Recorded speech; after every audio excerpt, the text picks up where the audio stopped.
Good morning. Well, I guess it's not morning anymore. I guess it's afternoon. Afternoon, everybody, on the Monday edition of The Big Thing. So I wanted to make sure that a couple stories kind of came out.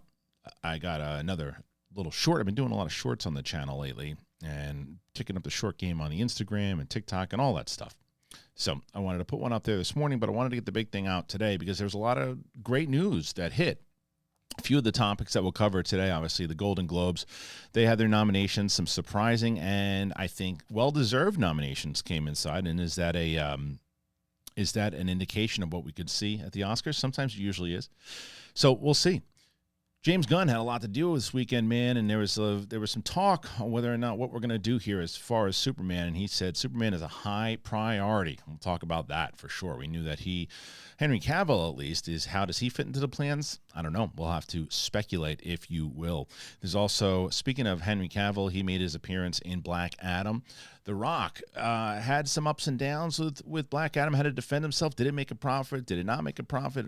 Whatever it might be. There's another sequel, Hobbs and Shaw, that apparently is not going to get a sequel. And that's one that I thought would happen. I thought it did well enough, so we'll kind of dive into that report. Speaking of sequels, Avatar: The Way of Water, that movie is coming out right around the corner, and it's projected to do very, very well. And look, James Cameron's been talking about number 3, number 4, and number 5 apparently is going to go back to Earth. Is that a good idea? Is it a bad idea? We'll talk about that and more on today's episode of The Big Thing. So thanks for joining me here today. If you haven't already, please subscribe to the channel. We are at almost 61,000 on the channel at the moment. Trying to get to 70 by the end of the year. Probably going to be pretty tough, but who knows? With the Avatar reviews coming out and everything too, maybe we'll welcome some new people into the show. But once we do, we're going to start really looking into that live tour. And we're going to be doing some stand-up. I posted a little short clip of mine stand-up, and I would love to do that for both Brett and Kate once we get on the road and start doing some stuff, and some other friends and whatnot. I know that Winston and Coy have been talking about doing more stand-up, so we'll be doing that hopefully in 2023. This is fun, by the way. I wanted to let you guys know this. As far as the merch goes, Sith Council is Show Some Class, Top Gun Guys, A Flirt and Flouse, Capes and Cowls, and Big Thing. Those are all up there right now, and you can get the link in the description for these shirts. But there's some brand new designs that just went live today, and you can get a discount on those if you purchase those today on TeePublic. And that's the SEN Live logo, the old school kind of classic Schmodown design established 2014 when the Schmodown began. I've been rocking that hoodie lately. And the always classy Farts on My Brand shirt. It's a brand new one, and I think that's a great Christmas gift for your dad, grandfather, who knows, anybody who farts a lot. Get him a Farts on My Brand. So yeah, and then there's obviously we got some Patreon stuff going on. We're doing the Q&A on Wednesday, which will be fun. Got the one-on-one sessions that I've been really enjoying. Got a rewatch of Avatar about to hit really soon, and more. There's you guys can suggest reviews that I do on that channel that are just for patrons. So head on over there and check that out.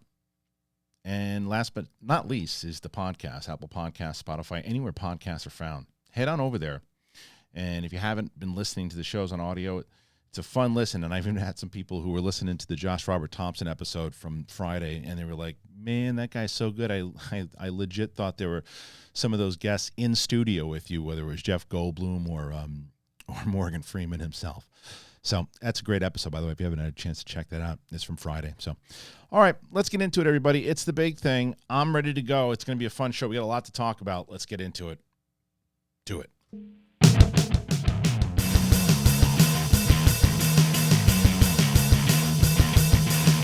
What's going on, everybody? Welcome back to The Big Thing.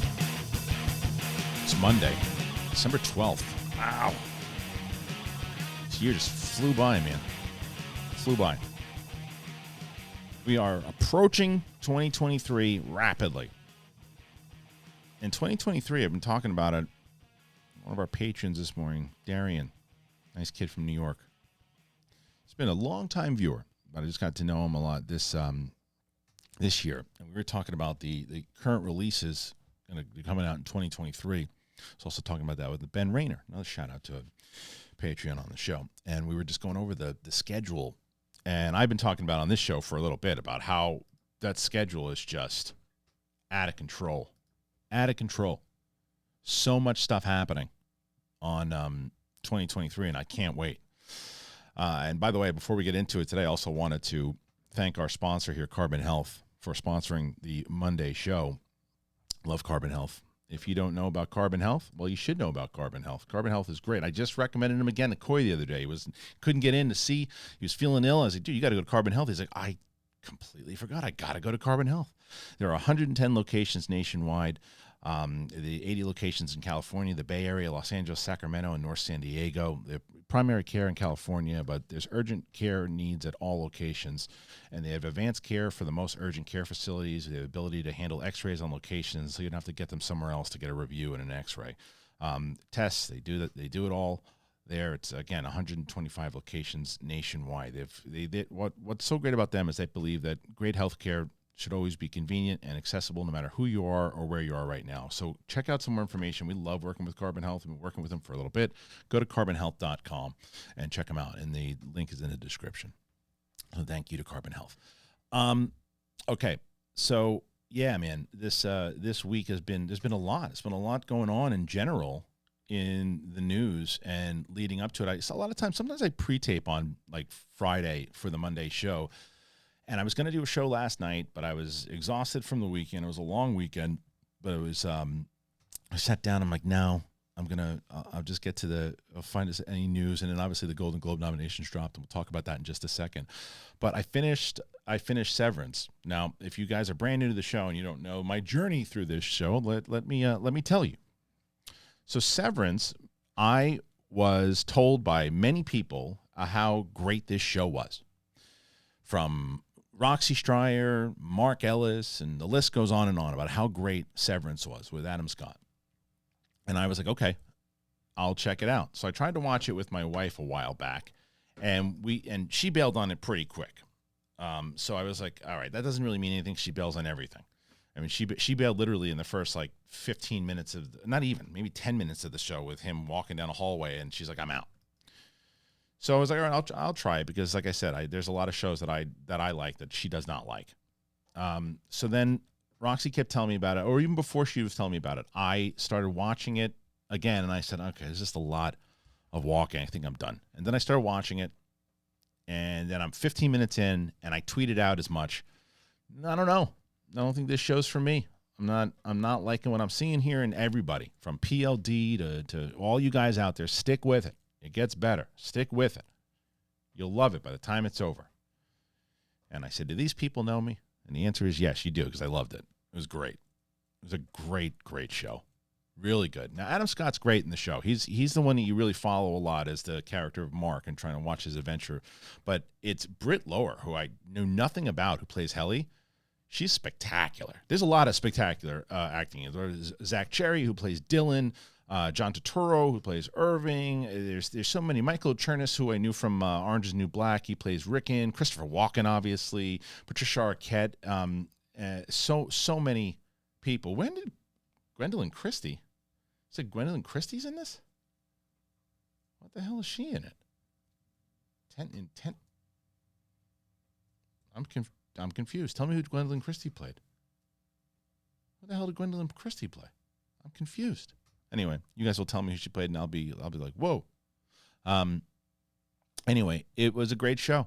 And it started out into one particular direction I thought it was going to go, and it completely changed, and it was riveting from start to finish. And I thought Ben Stiller did an amazing job. I'm not a massive Ben Stiller fan, but I think that as a director, he crushed this. He was great. I know he didn't direct all of them. He just directed a few and producer and stuff. But this is everybody who talked about how great this show, they were correct. It is. The music is really good. The tone is great. The story keeps you on the edge of your seat from the start to finish, and by the time you get to the end, it's a great season finale. I mean, I don't know if I'm there with Roxy about greatest season finale ever or close to it, but it was a great season finale. I wouldn't tell her that she's nuts for saying that, but it's a great season finale. Definitely when we wanting more, and I thought set it up really well throughout the series. So brilliant show, absolutely. I give it it's going to be on the top of my list for. I'm thinking I'm going to do a list of like my favorite shows thus far. And I think Severance deserves to be up there. But I wanted to talk about that because I haven't watched the Golden Globes nominations yet. I just heard a couple spatterings here and there of some people who have been nominated. So I'm going to read them out and just kind of give you my reactions as we read them out here. But that's just Severance. I loved it. I'm curious if you guys saw it. If you like it, what do you think about it? Please tell me. Got to know, want to know. But oops, not yet. Let's get into Golden Globes. Because Golden Globes is a massive, well, you know what? It's lost its luster, though, hasn't it? Start with that. Golden Globes, people weren't even going to show up to the ceremony anymore, and it was, I don't know, maybe they're going to get their act together, and maybe they'll start being a little bit more legit than just inviting the cool kids to the party and hoping people show up. Maybe they'll try to change their tune a little bit. But for always, it's been, okay, whoever got nominated for Golden Globes pretty much has a good shot being nominated at the Oscars. So let's see what we got here today with the Golden Globes. And then you guys probably know way more than I do already about who was nominated, but I'll give you my thoughts on it, and I'll tell you what I've seen, what I haven't seen, what I want to see, what I probably won't see. How about that? Motion picture drama, Avatar: The Way of Water. Wow. Have seen it. Very excited that it was nominated because I loved it. It is amazing. Elvis, I have seen. Really enjoyed it. Good nomination. The Fabelmans, I'm halfway through it. Really enjoy it. Tar, don't know if I'm going to be checking that one out. I want to see it for the performance, I guess.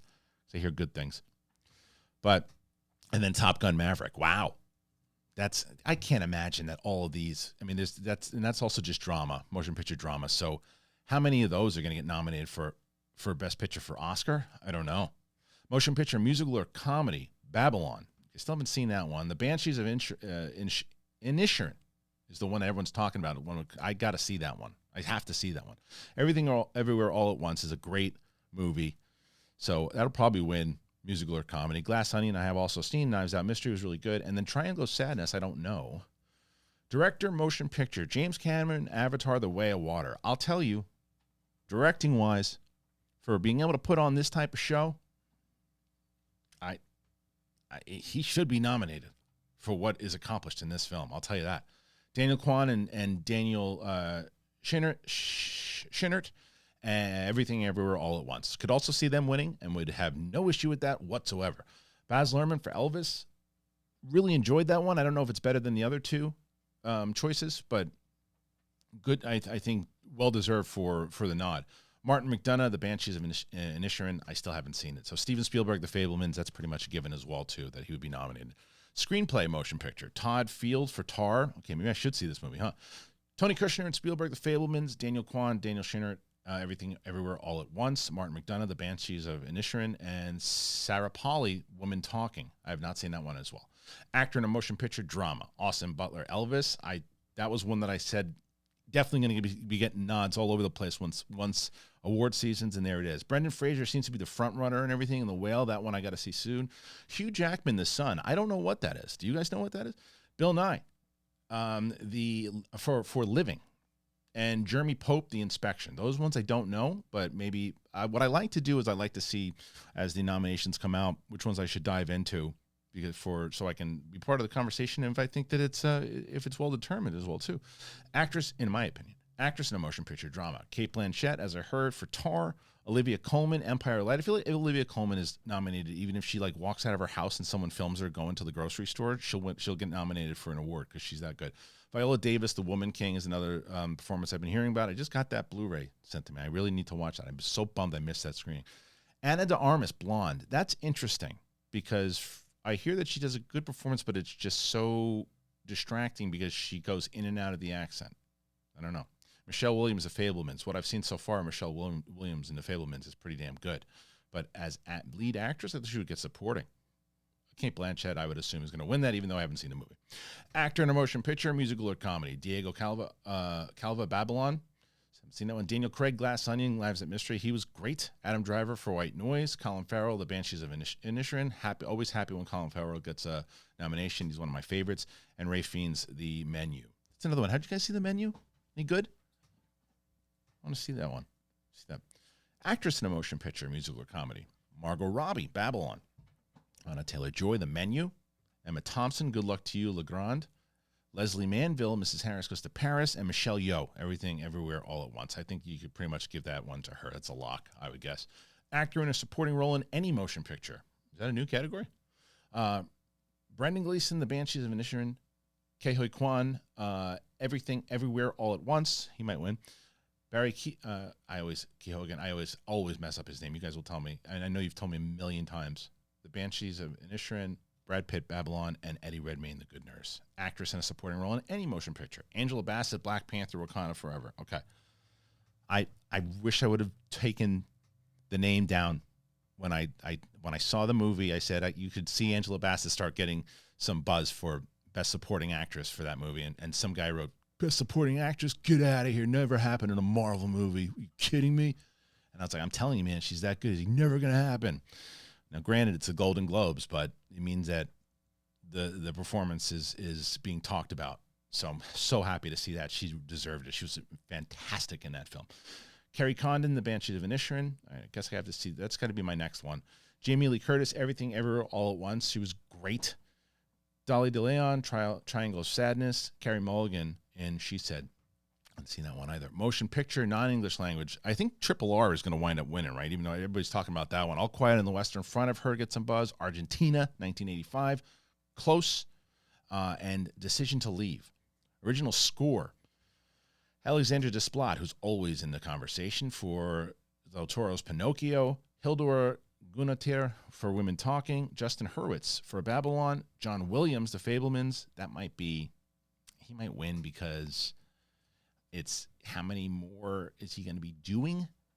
And I think he gets one more. And we'll see for Oscars also, but I think John Williams has a good shot. And Carter Burwell, The Banshees of Inisherin. Original song, Carolina, Taylor Swift from Where the Crawdads Sing. Ciao Papa, Del Toro and Ruben Katz for Pinocchio. Hold My Hand, Lady Gaga and Blood Pop for Top Gun Maverick. It's a great song. Lift Me Up. Thames Ludwig Göransson, Rihanna, and Ryan Coogler for Black Panther, Wakanda Forever. Natu Natu, Kala Bareva for M.M. Keravani for Triple R. And both motion picture animated. I think this is actually a lock right here. Even though I have not seen Puss in Boots yet, I think this is a lock. Del Toro's Pinocchio, Marcel the Shell with Shoes On, even though people love that movie, I don't know. Puss in Boots, Last Wish, Turning Red, and Inuo. I think this is a lock for Pinocchio. I think it's a lock.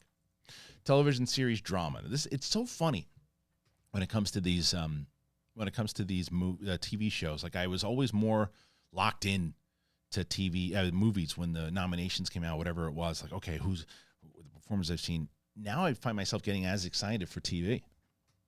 All right, here we go. Roxy's probably so excited I said that. Television series drama. Better Call Saul. That's one I know everybody raves about that one. There's a lot of these that I haven't seen. The Crown. I watched the first 2 seasons, but interesting that this one got nominated. It was the most controversial, I thought. House of the Dragon. That's my vote so far. Ozark. Loved it. And then Severance. Ooh, Severance or House of the Dragon right now. Shoot. Ooh. I would probably vote for House of the Dragon, but I would not be upset in the slightest if Severance won. And I really liked Ozark. But not in out of all those shows. I mean, and again, from everything I hear about I haven't heard a single negative thing. A, about Better Call Saul in general, and B, in the way that it ended, it seemed to be a very satisfying ending. So eventually, I will be getting to that. Television series, musical or comedy. This is one Roxy talks about all of the time, and that's Abbott Elementary. And I saw more and more people talking about how they watch it and think it's hilarious. The Bear.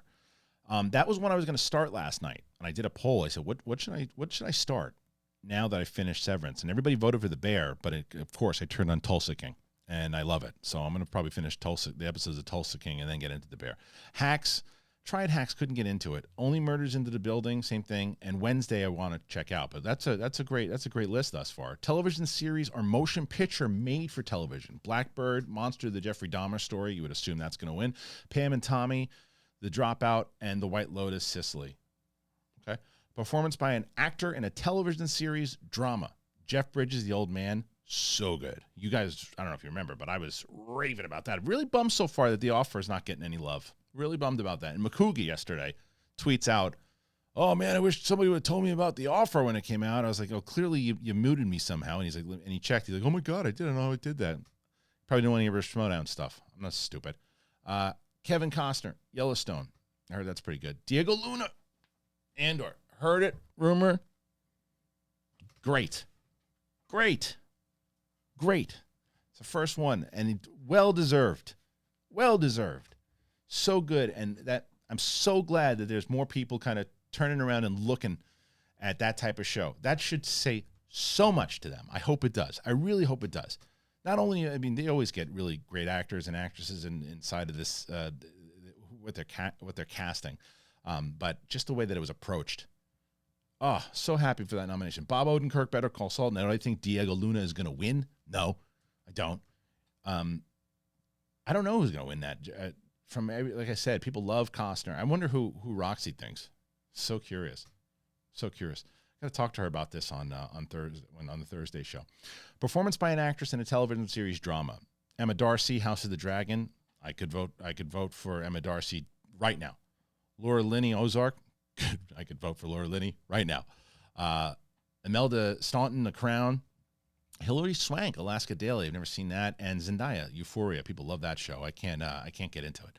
I haven't tried it. I shouldn't say I can't get into it. I'm scared of it. Being the father of an 11-year-old, I'm scared of that show. Knowing, I don't want. From things that I've heard, performance by an actor in a television series, musical or comedy: Donald Glover, Atlanta; Bill Hader, Barry; Steve Martin, Only Murders in the Building; Martin Short, Only Murders in the Building. Oh, that sucks. Poor guys. And Jeremy Allen White, The Bear.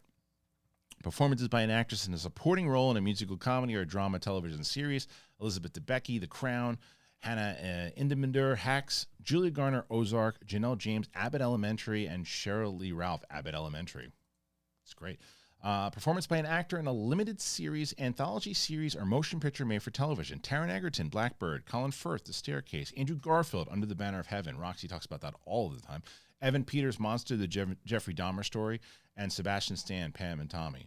Performance by an actress in a limited series, anthology series, or a motion picture made for television: Jessica Chastain, George and Tammy; Julia Garner, Inventing Anna; Lily James, Pam and Tommy; Julia Roberts, Gaslit. That's my vote. And Amanda Seyfried, The Dropout. And then there's two more. Performance by an actor in a supporting role in a limited series, anthology series, or motion picture made for television: F. Murray Abraham, that's our guy, The White Lotus; Donald Gleason, The Patient; Paul Walter Hauser, Blackbird. Nice, Paul. Richard Jenkins, Monster, The Jeffrey Dahmer Story; Seth Rogen, Pam and Tommy. Performance by an actress in a supporting role in a limited series, anthology series, or motion picture made for television: Jennifer Coolidge, The White Lotus; Claire Danes, Fleischman Is in Trouble; Daisy Edgar Jones, Under the Banner of Heaven; Niecy Nash Betts, Monster, The Jeffrey Dahmer Story; and Aubrey Plaza, The White Lotus. So a lot of interesting picks there, a lot of interesting things that stand out. The Banshees is the one that really, I think, is the one that I need to see that. It's one that I've wanted to see. And I think even more so now. I've heard nothing but great things about the movie, about the performances, about the directing, about everything about it. So that one I'm very excited about. The ones that stand out for sure from my personal bias, obviously, are both Angela Bassett and Diego Luna, because I thought they were. I liked Black Panther: Wakanda Forever. I liked it. I thought it's a step up from a lot of the other Phase 4 stuff that we got. And for what Ryan Coogler was able to accomplish in the years after Chadwick Boseman passed, I thought was absolutely fantastic, and shows what an absolute master of director he is, and writer, and and leader that he is, and what he was able to put together. There are just some things, as I said in my reviews, that I just didn't love, but overall, what really stood out were a lot of the performances, and the major performance to me was Angela Bassett. Angela Bassett's powerful performance, and I'm so glad that she was acknowledged in this award ceremony, and not just overlooked because it's a comic book movie. And I hope that carries over into the Academy Awards. I don't know if it will, but I hope that it does. Same goes for Diego Luna, who is got to be one of the first Star Wars performances in I don't know how long, if any, that has been nominated. I'm very curious to find that out. Who was nominated, whether it's Golden Globes, Academy Awards, Emmys, or anything. I don't know if that's ever. I don't remember it. I mean, I know Star Wars, whether it's visual effects and those, but performance-wise, well, who was, if any? That's great. So that Jeffrey Dahmer, I knew would be from what I heard. That one's harder for me to get into because of. I'm sure it's fantastic. I just don't know if I want to mentally go to that place, and that's what a lot of people. And if you're going to ask the question, well, isn't it your job to watch everything? No, it isn't. It isn't. It used to be, and that was one of the things I really didn't like about the job. I only want to watch things I want to watch. And then, there's certain things that I'm covering. Please come watch. Please come talk with me. Like, here's a perfect example. Willow. So Willow was a show that I was excited for because I liked the first movie. And granted, it's dated. So I watched the first episode. I watched the first 15 minutes, and I thought it was terrible. I went and watched the rest of it with my daughter at and it turned and I said that it's still the modern language and a lot of the stuff that they did. It was just some of the 4 storylines was just not great, but it got better. Someone even wrote yesterday on a comment, "Oh, damn it! I trust your opinion," and I turned it off for 15 minutes. I gotta watch it. And I wrote back, I go, "Look, you probably could still hate it. I'm just telling you that the last part of it, the last 40 minutes, were a lot better than the first 15." And then I thought the second episode was much better. But that all being said, I haven't watched the third episode, and I'm probably not going to review it. Will I watch it with my daughter if she wants to watch it? We're watching the Marvel. We're doing a rewatch of the Marvel together too. So she's, I think, watched the third one on her own. So I don't know if I'm going to get to it. I have no idea. It's not like I said, a second episode was like, okay, it's much better than what I initially thought it was going to be, but it's not one of those shows that I want to go back and check out. So, and that's the difference between working at a place where you committed to, you got to review it every week. I don't want to do that. So I don't watch and review everything. There are other channels that do. For me, I just want to watch the stuff that I dig. And like for Severance, by the way, Severance is one that I probably wish I would have started earlier, for sure. I'll be watching season 2 as soon as it drops. So, anyway, what do you guys think of the nominations? You think this is going to be reflective at all to the Academy Awards? I'd love to hear your thoughts. Make sure you do that. That's another thing I make sure that I do, that I'm commenting back. It's been a lot tougher these days. I go and I take my laptop and I put it in the kitchen and I just go through and I try to respond to as many comments as possible, but it's a good thing. It's a good problem to have, that it's been tough to coming back to everybody, but I'm trying. Okay, before we move on, I do want to tell you I'm super excited to have them back, guys. They're back, though. It's Athletic Greens. Athletic Greens is the best. We love Athletic Greens.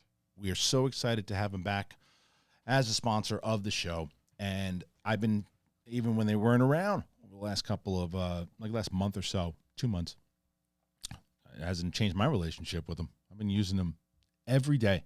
I'm not a big, vitamins person.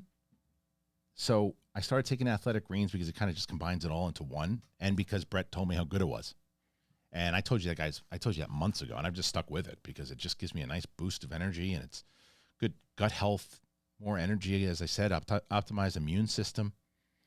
And I've been doing it for months now. And I feel so much better. It's just one delicious scoop of Athletic Greens, and you take 75 high-quality vitamins, minerals, whole food source superfoods, probiotics, and adaptogens, and you just start the day off right. Yeah, I take it in a water bottle, and I just shake it up.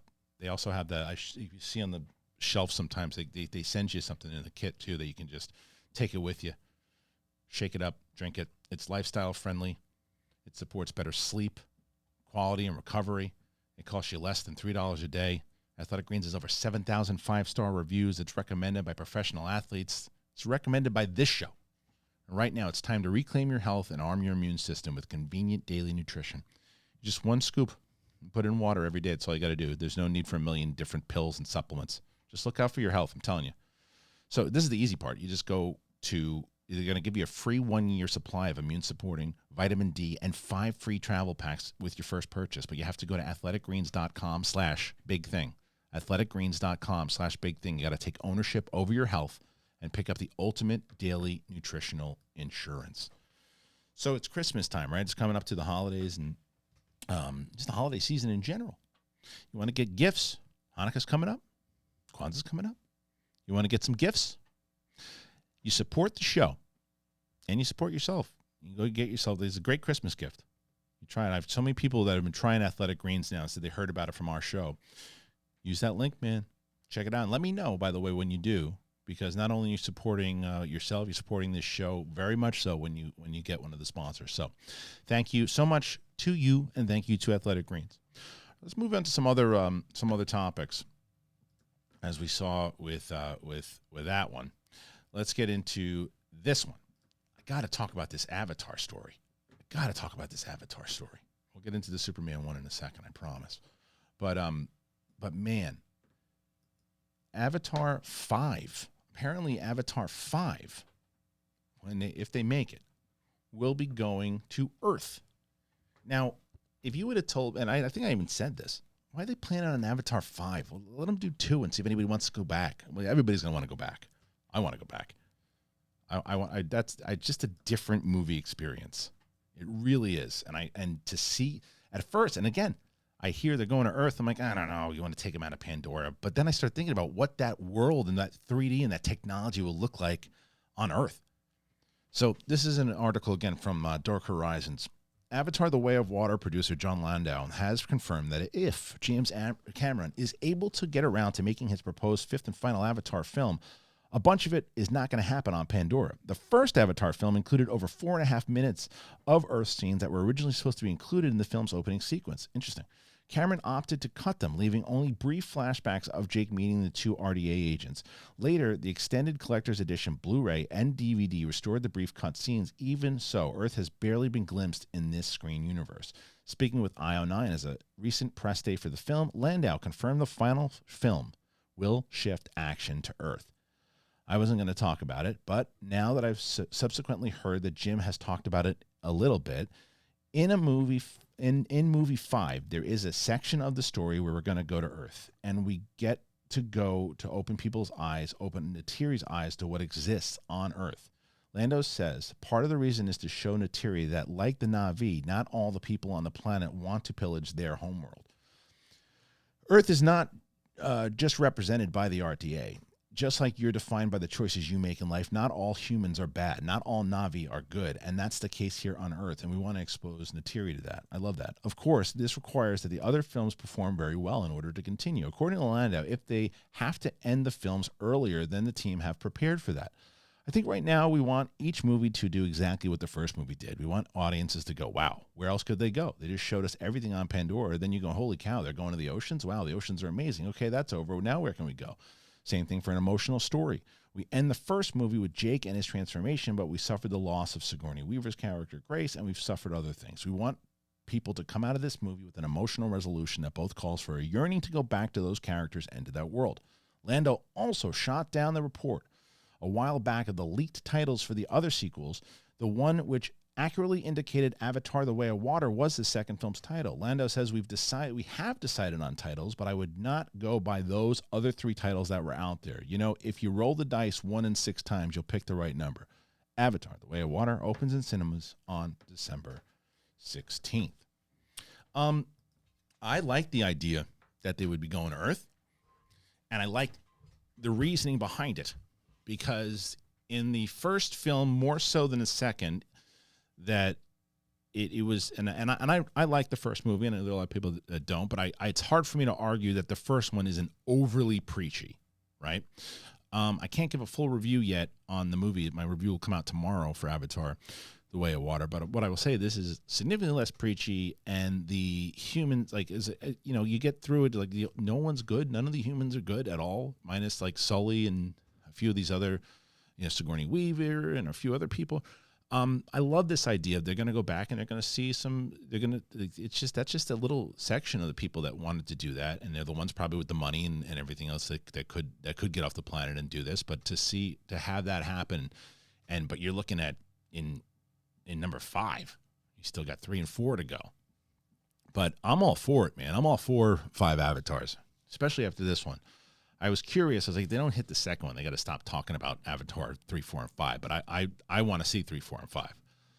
I just mentioned it. Like, I love this technology, love it, and it's just a very different theater experience. I can't imagine not seeing this movie in the theater. I just don't think it, and that's probably why if people saw Avatar not in the theater, the first movie, probably didn't hit the same. Now, the argument can be made, well, doesn't that mean it's not a great movie because you have to see it in the theater? Not necessarily. I think that it's built for the theater. It's built for you to feel like you're there. And I think that the emotions hit you in a different way when you feel like you're actually there. Because I felt like I was there many times. It's just everything's so great about it. But I'm glad it was nominated for Best Picture inside of Golden Globes. Is that going to happen for the Academy Awards? I don't know. Doubtful. But I don't know. Critics seem to really like it, though. Even people who really dislike the first one really seem to like it. I'm so curious to see even like do you think is it, and can you be in the comment section, can you be honest with me? Like, and even sign up on an anonymous account if you have to. Be honest with me. If you hate something or wanted to hate something, or if you like, or just like whatever you're going after it and you just think you've been just preaching to the hells how much it stinks, it's going to stink. And if you watched that movie or show and it turned out that it was good, would you say it? Would you say I was wrong and I liked it? And I'm glad to be, and I'm not saying that you wouldn't. I'm just curious how many people are out there that would actually do that. I think that there are definitely more so on people who are not in the public forum, because I always wonder if the people who are, making videos and stuff, it's how much they want to hate it, have to hate it. If they liked it, could they say it? And maybe there are channels very well that do that. I'm just saying from what I particularly have seen out there. Anyway, I'm pretty excited for it to see where that franchise goes. All right, moving on. Let's get to the next story, and it's the story that we should really talk about here. And there he is. Go back here. All right, so there's a lot of news, man. There was a lot of news about James Gunn over the weekend, and even before James Gunn in general, man, it was like this whole thing happened with Patty Jenkins about turning in the actual script, right? And then they basically canceled. They canceled the movie. They canceled it in general. So, what does that mean? What does that mean in general? Is what everyone started asking. Are they going to do Superman? Is Henry Cavill done? Is Ben Affleck gone? What is happening? So the answer was James Gunn basically going, look, some of it is true, some of it is not true, but hold out and trust us. So then over the weekend, there was more conversation, and then James Gunn basically came out and said this. Look, here's the thing. Superman he's a priority. He absolutely is a priority. We are going to lead with him. There's no doubt about it. So the question again, he says he's a huge priority, but the question is, he didn't say Henry Cavill is a priority. He said that, this is from Variety, that rumors surge over what route DC Universe will take under the watch of its new leader, James Gunn and Peter Safran. Gunn took to social media to confirm that Superman is one of his biggest priorities. Hey, James, please tell us if we're going to see a Superman. If a fan asked Gunn, he said, of course we are. Superman's a huge priority, if not the biggest priority. Now, when asked by another fan to respond to the claim that James Gunn does not like Henry Cavill, Gunn answered, sure, false.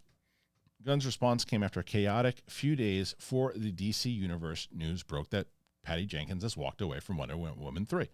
After refusing to make studio-requested changes for her script treatment, speculation also circulated that potential sequels to Man of Steel, Black Adam were being killed. Henry Cavill reappeared as Superman in Black Adam in the post-credit scenes, and the actor also formally announced on social media his Superman return. Variety then reported that writers were being courted for a new Man of Steel movie to be produced by Charles Roven. The character means so much to me. It's been 5 years. I never gave up hope, Cavill said in an interview about returning as Superman. It's amazing to be here now talking about it again. There is such a bright future for the character. I'm excited to tell a story with an enormously joyful Superman. Now, whether the future of Superman in the DC universe includes Henry Cavill, that remains to be seen. But the character itself is a huge priority for Gunn. Filmmaker and producer J.J. Abrams has also been developing a Superman movie with Ta-Nehisi Coates for some quiet time, but the status of that project also remains unclear at this point. Peter and I chose to helm DC Studios, knowing we were coming into a fractious environment, both in the stories being told and in the audience itself, and where it would be an unavoidable transitional period as we moved into telling a cohesive story across film, TV, animation, and gaming. Gunn tweeted December 8th amid reports of his DC Universe reboot plans. We know we're not going to make every single person happy every step of the way, but we can promise everything we do is done in the service of the story and the service of the DC characters we know you cherish and we have cherished our whole lives, Gunn added. As for more answers about the future of the DCU, I will sadly have to ask you to wait. We are giving these characters and the stories the time and attention they deserve, and we ourselves still have a lot of more questions to answer. So, all right, there's a lot here.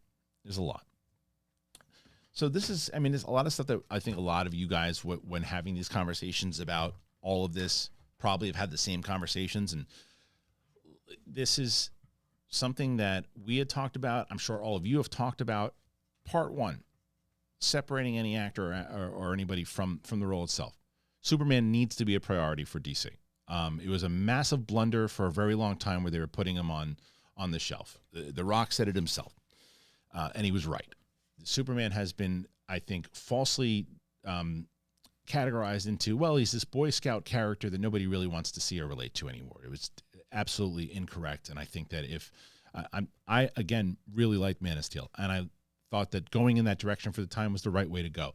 I do think going back to the roots of what Superman has always been about in a time like now is perfect, and it also helps set up a new DC. Now, as we also mentioned, now if you do take the actor in Henry Cavill. So this is the confusing part of it, and where they must be just pulling out their hair, both Gunn and Safran. It's like, you're going to get a lot of goodwill on your side if you put Cavill in the movie. People went nuts, and I can't even imagine how many people just bought tickets for Black Adam just to see him in that scene, whether or not it was leaked or not. People wanted to see it. So the easy answer is, yeah, you put Cavill in it. But the hard problem is, well, where does that connect into the stuff we're trying to get away from? Because you're going to have the inevitable questions of, well, is Amy Adams Lois Lane? Is Jimmy Olsen dead? Is Lawrence Fishburne Perry White? Has he done this before? Is Ben Affleck, is that his Batman? Has he fought Batman? It's like, is it connected to that Snyderverse or not? And the only other kind of saving grace they could have in order to kind of not retcon it, but reset it, is through The Flash. They'd have to do something into this movie, into The Flash, to really set everything up to start going. So it's not easy, and I don't envy their position on it. It's a tough place that they're in right now, because it has nothing to do with, I don't think anyway, of whether or not James Gunn likes, dislikes anybody. It's a matter of, does it fit in to the narrative that they're talking about? And clearly, Patty Jenkins' version did not.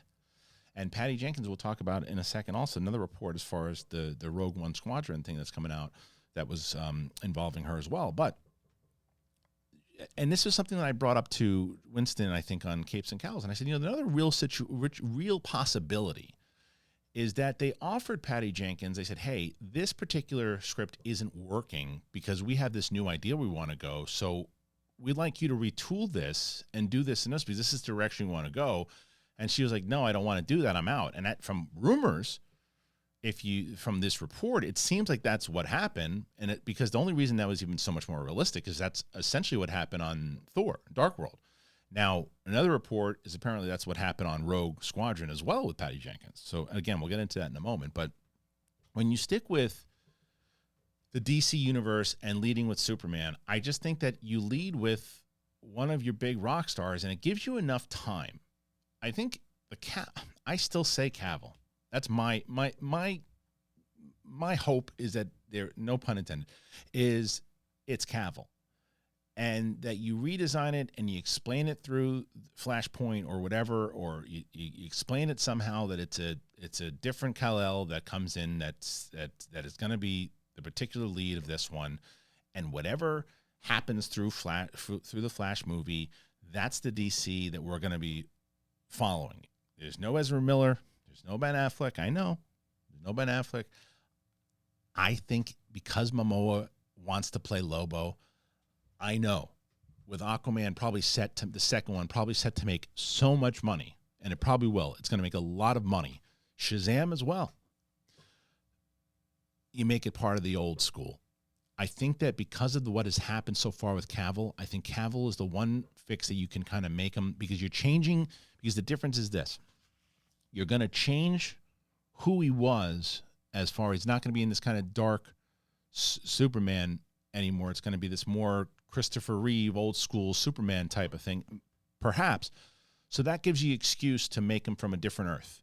And he's going to be the one you're leading with. And that's the Earth that you're going to be following in general, that we leave the other ones behind, which would suck for a lot of people. But you still, I think, picking up Cavill and getting rid of everyone else will get people pissed, but less pissed if you get rid of everybody, because of the way that Cavill has been so adamant about wanting to come back and the reaction and response that he has got. And the idea that you're going to keep Jason Momoa around as potentially having him as Lobo, I think, again, would have people go, okay, that's fine. We get it.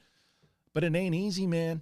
This is not an easy decision at all. And as I said, I do not envy both of these guys. They have so much, and they're already, it's like, when you're in the position that they're in, they're going to piss people off, and not just the fans. You look like, I don't know what their relationship is now with Patty Jenkins. I have no idea. I think they're going to piss people off no matter what, but it's going to speak volumes once they release whatever they're working on.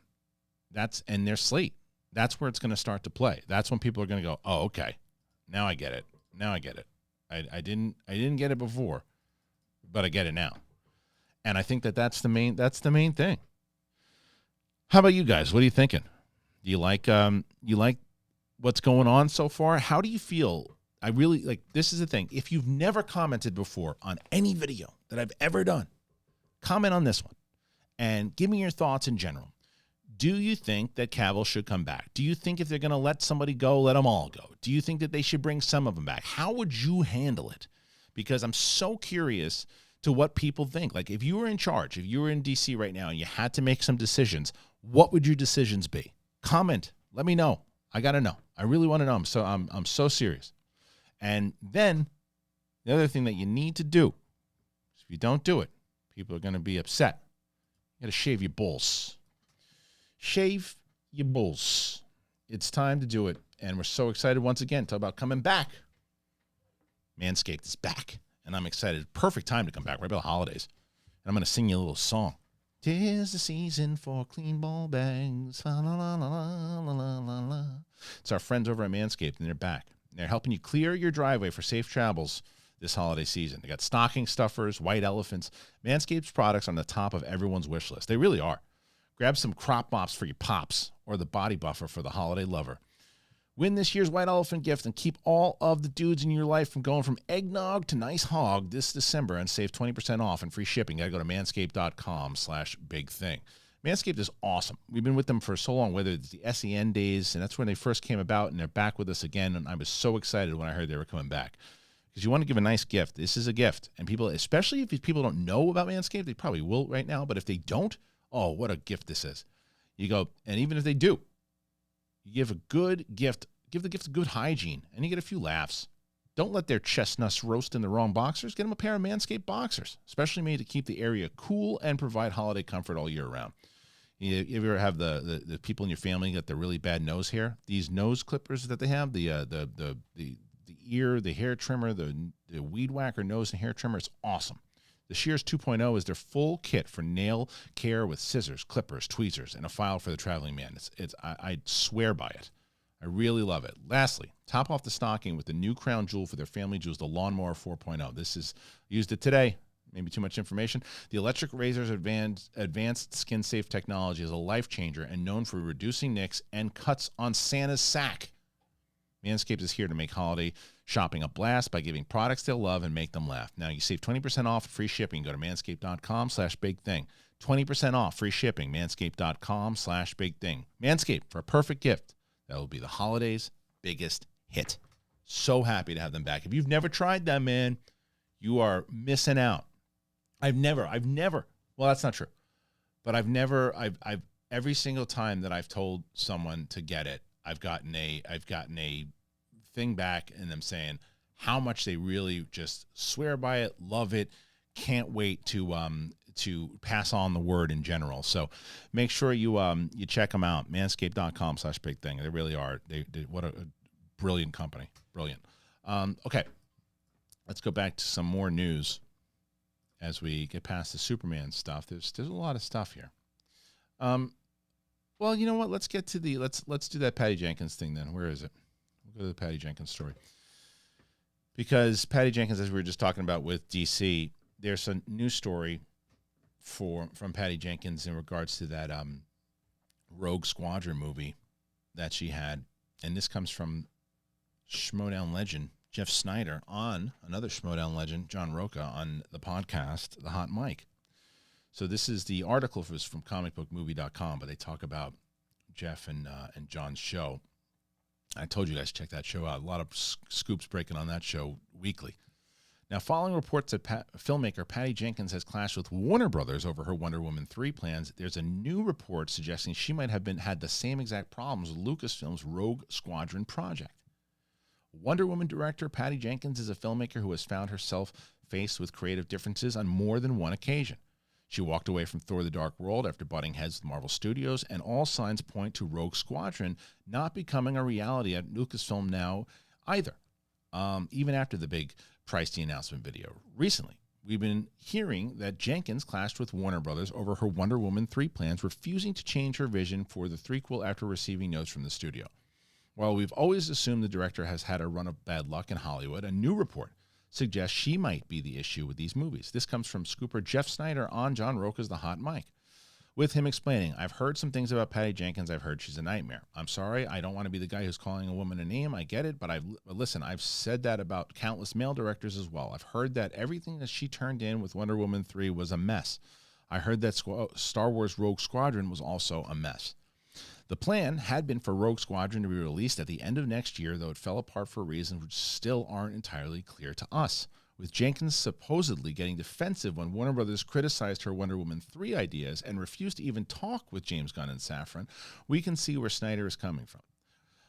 Rogue Squadron was a Star Wars movie that had real potential and appeared to be a passion project for Jenkins. The fact that it's fallen by the wayside is a shame, and its likelihood that Wonder Woman 3 might not happen. However, after watching 1984, we can understand. I don't know. That's the period. That's the opinion piece part of it. Anyway, all right. So this report coming from Jeff, I don't know what's true, what's false, what's hearsay, what's not. I don't know, but what I can say is this. You have to look, though, sometimes, and you have to say, all right, Marvel, DC, and Star Wars, all three of them, she's lost projects with all three. Now, the first one, notorious with Thor, she walked away from it. Natalie Portman almost walked away from it because she left. And she has a massive hit in her hands with Wonder Woman, and what Warner Brothers did stupidly back then was they only signed her to one movie. So she had all of the cards for that second movie. She had all of the cards because they had to re-sign her for a second movie, and she probably got a lot inside of her deal and could do whatever she wanted to do on 84. Now, again, like I said, I don't argue with anyone who says that 84 is not good, because frankly, I don't think it was. I enjoyed watching it, but I watched it at home and I watched it on HBO Max, and I didn't see it in the theater. I thought it was goofy, but I didn't hate it. It's really silly. Like, the ending, it's ridiculous. So if anyone's like, I hate that movie, I'm like, I get it. It's the same way I feel about, the Fantastic Beasts movie. I enjoyed watching them, but I get why people don't love it. Either way, it's not a lot of confidence going into the third one, so when you turn in that third script, and they're like, well, listen, we appreciate it, but we're not going that way. And now that we have this new direction, leadership has changed. We need you to if you want to be a part of it, need you to change. And I don't know what's true or what's not true. I'm just saying, if the reports are true, And if she didn't even want to meet with Gunn and Safran to talk about it, then I got to say at that point, it's like, just cut your losses, everybody, and just walk away, because as she did, because clearly she doesn't want to deal with it. And if she doesn't want to be around it, you don't want a director who is not happy and feels like they're doing just the job. You want them to be excited about it. So it's probably the best for both. Now, as far as Star Wars, if it's the same thing that went down, it's like Star Wars is a little more confusing to me because of this. The idea is with DC, the difference is she had some, it's more of like an Ant-Man situation for her, which I'm more understanding of, because and I'm almost understanding on the Star Wars side, and I'll get to it. I'm more understanding on the DC side because it's an Edgar Wright situation where Edgar Wright had this whole idea for a movie before the MCU was even a thing, and developed a lot of Ant-Man stuff. So by the time they were like, okay, Edgar, we have a new direction we want to go. He's like, well, that's not the movie I've been wanting to make. That's not it. And like, well, we have a direction we want to go. He's like, well, I don't want to be part of that direction. And I get it. And I always understood that. I never thought Edgar Wright was difficult or, and it seems like Patty Jenkins was in that same position. She was working on something through conversations she had with old leadership. New leadership came in and said, we're going in a new direction. We need you to do this. And she's like, I don't want to do that. I think that's fair. I think that's fair that, you know, if she's walking away, that she's walking away. She doesn't want to do it. That's not the vision that she had. And I think it's completely fair that if when you're having conversations, it's also part of business. I don't think it's unfair for them to say, hey, we're not doing that anymore, because that's not, it's a new leadership. So I think that if, again, I don't know how upset she was by it. If she was upset, I think she probably could have been a little bit more understanding, because it's new leadership and they don't want to go that way. I think it's like, okay, well, you guys want to go that way. I just don't want to go that way. I'm out. And I get that's easier said than done when there's so much money on the table as well.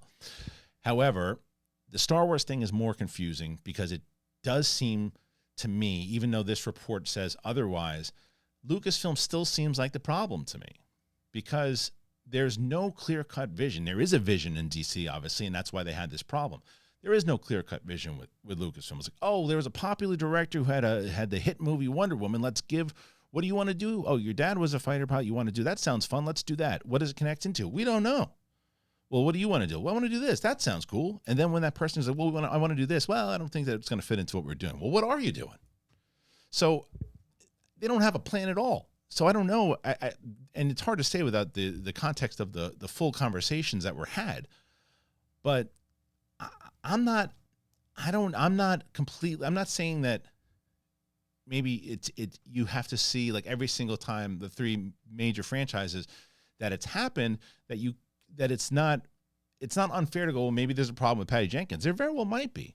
But you also got to look at the situations that are provided here. And I do think that there's a good possibility that you walk in and Lucasfilm's like, well, we want this. Yeah, but you said you wanted that, but now you want this. But I wanted to do this. And you don't have a plan, so I just want to make my movie. The same way Rian Johnson did, the same way that JJ did, I want to make my movie. And they're like, no, you got to do it this way now. I'm like, what? So that's all hearsay. That no one has said anything to me. That just seems like that's what has traditionally happened with Lucasfilm. So I'm more understanding on the DC side at the moment, even though I'm also understanding on Patty Jenkins' reason to leave DC, than I am. I would love to know the context of the conversation within Lucasfilm first. But anyway, big story. Curious what you guys think. Do you agree with me? Do you not disagree? Where do you stand on the Patty Jenkins stuff? And then more DC related talent. If you look at where is it? You look at The Rock, and he doesn't have a new movie. Hobbs and Shaw. Now, Hobbs and Shaw was a pretty popular movie spinoff from the Fast franchise. Well, there's a new report now. This is from Dark Horizons that says Hobbs and Shaw, the sequel, is looking unlikely. So this, again, is from darkhorizons.com. Garth Franklin wrote this. In 2019, the Fast and Furious franchise scored its first spin-off feature with Fast and Furious Presents Hobbs and Shaw. It overcame mixed reviews to earn more than $750 million. That's a big number at the box office. Naturally, there have been mutterings of a sequel, one that would likely reveal the director of the terrorist group, Etan, who is only heard but not seen in the film, and Ryan Reynolds voiced that evil mastermind in the movie, along with his on-screen cameo as Agent Locke. Kelly McCormick was also a producer on that film and is the wife of its director, David Leitch. McCormick also just released a holiday-themed action comedy, Violent Night, and was asked by comicbook.com about a potential Hobbs sequel. She says she'd love to do one, but there's been no progress. There are no conversations at this time. I do feel that there were a lot of seeds planted to try to create a spin-off in a way that included a Kevin Hart and Ryan Reynolds and a sort of all that stuff. That was intentional, but not necessarily because we had any plans in mind, just because it would be fun to have different players for them to have in play with anybody or that we wanted to go in a different way. So, I don't know. Maybe if Dwayne is really busy, he's a really busy guy, and, he would be the one to motivate all that. So, we're ready if he wants to, and until then, he's just dominating, so all power to him. Dwayne Johnson and Jason Statham starred in the original alongside Idris Elba and the villain Brixton and Vanessa Kirby and Statham's sister. Johnson is currently in the midst of shooting the action film Red One along Chris Evans and J.K. Simmons. I don't think that really means unlikely at all. I think you got to get the answer from The Rock, because it clearly seems like the producers want to do it and they're just waiting on The Rock. So I think that it's unlikely when The Rock says, I don't want to do it, or Statham goes, I might. So, I don't know if it's unlikely.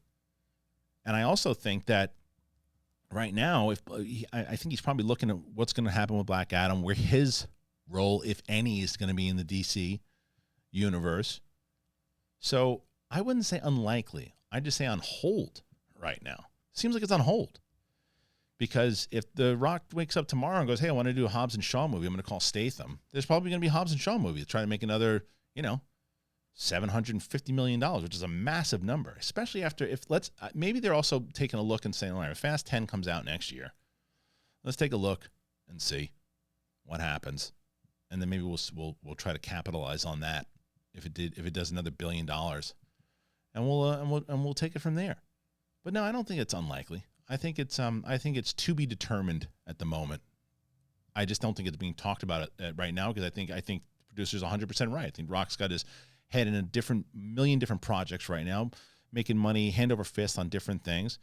And it's probably still reeling, because even I'm on the camp, and I know there's 3 camps for the Black Adam stuff. Camp 1, it bombed. It was a disappointment, and it bombed and lost the studio $150 billion. That's Camp 1. Camp 2, it broke even, barely, because of shortening up the theatrical run, some more distribution and video on demand and other things. And then there's Camp 3, which had actually made a profit when you look at the numbers that The Rock submitted. I'm on Camp 2. I think that it probably broke just about even. But either way, even in Camp 3, with a profit of 25, 35, 40 million, whatever they said, that's not the result that they were looking for. So whether they lost money, broke even, or barely made money, The Rock's his ego's got to be hurting a little bit, and I get it. It was a tough push in October for a character that wasn't really that known, with a movie that I enjoyed, but understand the criticisms that it's not the best. I get it. I had fun with it. I'm looking forward to watching it again when it comes out. But I get it. And I understand why it didn't make the money that it did. And an October release without a fantastic movie, it's a tough sell to try to get to $1 billion in October. Black Panther's barely going to make a billion. And Avatar needs to make, again, depending on what reports, some people say 1.2 to break even. That the reports of $2 billion is ridiculous. That was determined on domestic numbers, not worldwide. And then I think that it's from realistically probably between 800 and 900, which is not a small number. If that movie winds up making anything less than $800 million, that's a disappointment. So it's a tough game to be in right now, man. It's a tough game. But I think Hobbs and Shaw has a shot. No, but you guys, what do you think? Yes, no? Do you care? Do you not care? Let it go. Let it go. Did that one. Anything else that I missed? Oh, we'll end with this. Talked about it the other day, but Jennifer Lawrence was asked last week or whatever. I think it was by Viola Davis. They were doing the one-on-one interviews that they do with each other, and Jennifer Lawrence got into a lot of crap because she was talking about action stars and female action stars, and I think at the time she said something along the lines that there weren't a lot of, before Katniss, wasn't a lot of female-driven action stars, and she got some heat for it. So, again, this is the report from Dark Horizons. Following pushback from fans and her comments that went viral, Jennifer Lawrence has cleared the air about her remarks regarding female action heroes. Lawrence appeared on Variety Actors on Actors episode with Viola Davis on Wednesday when she spoke about her time working on the Hunger Games franchise. At the time, Lawrence said nobody had ever put a woman in the lead of an action movie because it wouldn't work, is what we were told. Though she had a longer and more thought-out answer about double standards over gender in the action genre, those first few words was what everybody was fixated on. Thus, social media erupted into discussions with plenty of people weighing in how actresses like Sigourney Weaver, Angelina Jolie, Uma Thurman, Pam Grier, Monica Vitti, Michelle Yeoh, and so many other led their own action films in the decades prior to the Hunger Games, many of which found major success. Speaking with THR, she explained the confusion over her statement. Certainly not what I meant to say at all. I know that I am not the only woman who has ever led an action film.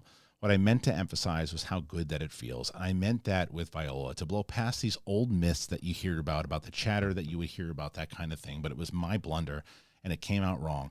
I had nerves talking to a living legend. Lawrence has also been promoting her Apple TV drama film Causeway, which kickstarts something of a return to Lawrence. Kickstarts something of a return of Lawrence to the big screen after a few years of absence. Yeah. This is one where I say, give her a break. Give her a break.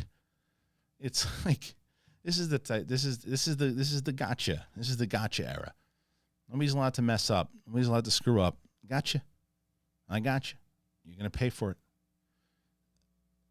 She messed up, and she said it. She didn't say, if she would have come back and, yeah, I stand by it. I didn't like any of those movies. It didn't work out.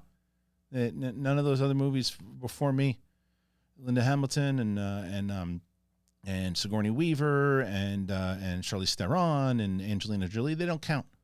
If she would have said that on the way back, then she's saying stupid things. Give her a break. Give her a break. It's like everybody just wants to catch everybody now.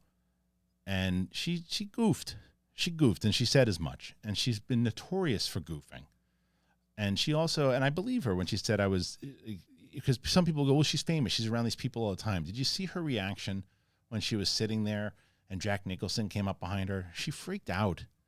She's just the person. She's the person with that God. I mean, you know, she said stupid things, and she said it. She said a stupid thing. I give credit to it. Anyway, curious what you guys think.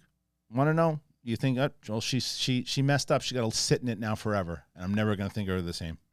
Or do you say, who cares? She messed up. Go ahead and tell me. Lots to talk about today on today's episode, by the way. Lots to talk about. So please, please, please, go ahead. Comment. Give me your thoughts. Give me your everything about it, whether it's the DC story, the Golden Globes, any of it. I want to hear it from you. Make sure that you subscribe if you haven't done that already. Subscribe to the channel, Apple Podcasts if you're following. Make sure that you follow us on Spotify, listen to us on Apple Podcasts. It helps the show tremendously. It helps us get these wonderful sponsors that you saw today. Helps the show go. Helps us to keep bringing everybody back. And you guys have been doing that since I went out on my own in September, man.